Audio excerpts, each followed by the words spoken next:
Hello welcome to ടിൽജാസ് world. ഇന്നത്തെ vlog എന്ന് പറയുന്നത് day out with my aunt and cousins ആണ് കേട്ടോ.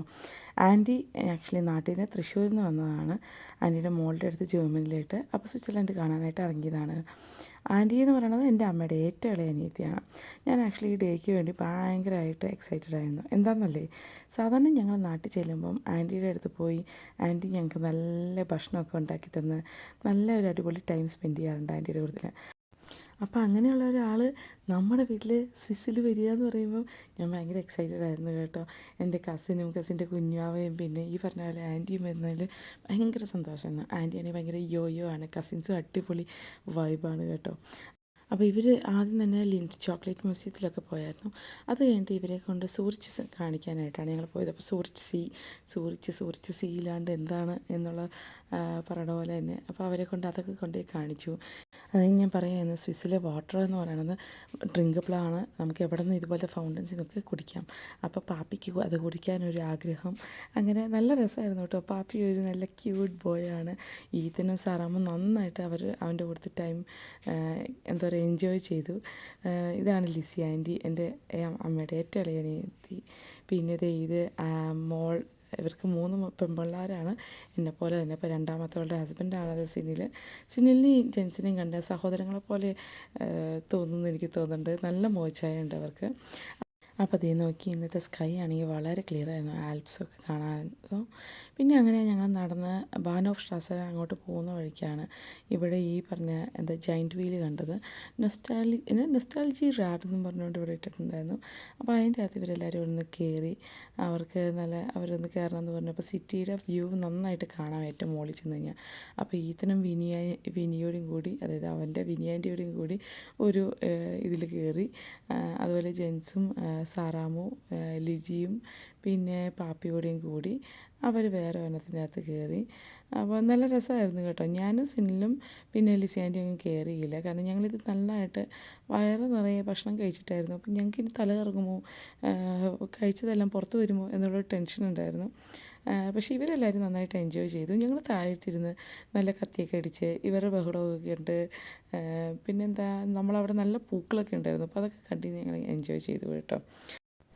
ഞാൻ പറഞ്ഞില്ലേ, ഞാൻ ഭയങ്കര എക്സൈറ്റഡ് ആയിരുന്നു. എന്താണെന്ന് വെച്ച് കഴിഞ്ഞാൽ ഇങ്ങനെ നാട്ടിൽ പോകുമ്പോൾ മാത്രമേ ലിജീനെയും പാപ്പീനെയും ലിസിയാൻ്റിനെയും കാണത്തുള്ളൂ. അപ്പോൾ അങ്ങനെ കാണുന്ന പെട്ടെന്ന് നമ്മുടെ വീട്ടിൽ വരുന്നു എന്നുള്ള ഒരു എക്സൈറ്റ്മെൻറ്റ് എനിക്ക് നന്നായിട്ടുണ്ടായിരുന്നു.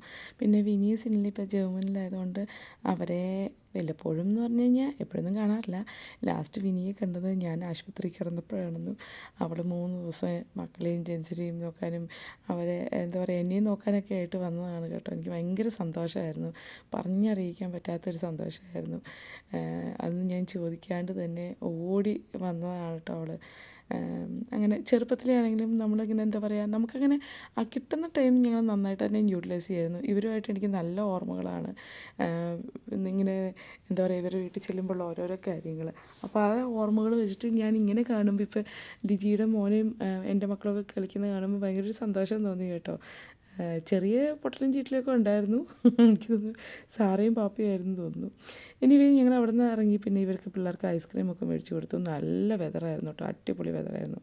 ഞങ്ങളങ്ങനെ അവിടെ ഒരു റെസ്റ്റോറൻറ്റിൽ കയറിയപ്പോഴേക്കും പാപ്പിയും സാറാമും ഭയങ്കര കഥ പറച്ചിലായിരുന്നു. എനിക്ക് തോന്നുന്നു എന്തായിരുന്നു എന്ന് എനിക്ക് കറക്റ്റായിട്ട് അറിഞ്ഞൂടാ, പക്ഷെ അത് ഭയങ്കര ക്യൂട്ടായിട്ട് തോന്നി. ലൈക്ക് ഞങ്ങളുടെ ചൈൽഡ്ഹുഡ് ഇപ്പോൾ അടുത്ത ജനറേഷനിൽ പാസ് ഓൺ ചെയ്ത പോലെ. അങ്ങനെ ഞങ്ങൾ തിരിച്ച് പിന്നെ വണ്ടിയിലായിട്ട് നടക്കുന്ന വഴിക്കാണ് ഈ റോസ് ഫൗണ്ടൻസ് കണ്ടത്. സൂറിച്ചിലെ റോസ് ഫൗണ്ടൻസ് ഇങ്ങനെ ഈ ഒരു ഏപ്രിൽ മാസം സമയത്ത്, അതല്ലെങ്കിൽ ഈസ്റ്ററിന് മുമ്പുള്ള ആഴ്ച വരുന്നതാണ് കേട്ടോ. ഇതിനെക്കുറിച്ച് ഞാൻ ചെറിയ ഷോർട്ട് ചെയ്തിരുന്നു, കാണാത്തവർ പോയി കാണുക. ഭയങ്കര ഭംഗിയാണ്. സൂറിച്ചിലെ 5 ഫൗണ്ടൻസിലായിട്ടാണ് ഇത് ഇങ്ങനെ ചെയ്ത് വെച്ചേക്കുന്നത് അവർ, നല്ല ബ്യൂട്ടിഫുള്ളായിട്ട് കേട്ടോ. പിന്നെ സൂറിച്ച് സിറ്റിയിലേക്കൂടെ നടക്കുമ്പോൾ നമുക്ക് വില കൂടിയ പല വണ്ടികളും കാണാം. അതൊരു പോഷ് ഏരിയയാണ്, അതുകൊണ്ട് തന്നെ ഇപ്പോൾ ഒരു ഫെറാറി കണ്ടതിൻ്റെ സന്തോഷത്തിലാണ് എല്ലാവരും. ഇവരതേ തുള്ളിച്ചാടി ട്രെയിൻ കളിച്ച് പോവുകയായിരുന്നു. ഇനിയിപ്പോൾ വണ്ടി ഓടിച്ചോടാൻ പറഞ്ഞു ലിജി. അപ്പോൾ അങ്ങനെ അവർ വണ്ടിയൊക്കെ ഓടിച്ചു പോന്നു.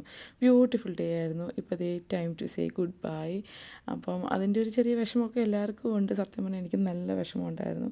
ഇവർ വെള്ളിയാഴ്ച വന്നിട്ട് ഞങ്ങൾ വെളുപ്പിന് 3:30 വരെ നിന്ന് ഇരുന്ന് മിണ്ടിയിട്ട് തീരുന്നുണ്ടായിരുന്നില്ല. പിന്നെ എല്ലാവർക്കും വയ്യാണ്ടായത് കൊണ്ട് മാത്രം പോയി കിടന്നതാണ്. പിറ്റേ ദിവസം രാവിലെ എഴുന്നേൽക്കണമല്ലോ എന്ന് ഓർത്തിട്ട്. നല്ലൊരു ബ്യൂട്ടിഫുൾ ഡേ ആയിരുന്നു. ആൻറ്റിയും ലിജിയും വിനിയും സിനിലും ഒക്കെ വന്നപ്പം ഭയങ്കര സന്തോഷം തോന്നി. ഒരുപാട് നാളത്തിന് ശേഷം എന്താ പറയുക, ഭയങ്കര ഒരു റിഫ്രഷിങ് ഡേ ആയിരുന്നു. എനിക്ക് ഭയങ്കര സന്തോഷം തോന്നിയൊരു ഡേ ആയിരുന്നു. അപ്പോൾ ഇതാണ് ഞങ്ങളുടെ ഡേയെ കുറിച്ച് നല്ലൊരു ദിവസമായിരുന്നു കേട്ടോ. എൻ്റെ 2 കോക്രാച്ചികളാണ്. ഇവരുടെ നല്ലൊരു ഫോട്ടോ കിട്ടാമെന്ന് പറഞ്ഞാൽ ബുദ്ധിമുട്ടാണ് കേട്ടോ.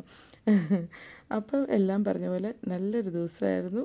അപ്പം നിങ്ങൾക്ക് ഇഷ്ടപ്പെട്ടെന്ന് വിശ്വസിക്കുന്നു. ഇതുവരെ എൻ്റെ ചാനൽ സബ്സ്ക്രൈബ് ചെയ്യാത്തവർ സബ്സ്ക്രൈബ് ചെയ്യാനും ലൈക്ക് ചെയ്യാനും ബെല്ലൈക്കൺ അമർത്താനും മറക്കണ്ട. Thank you.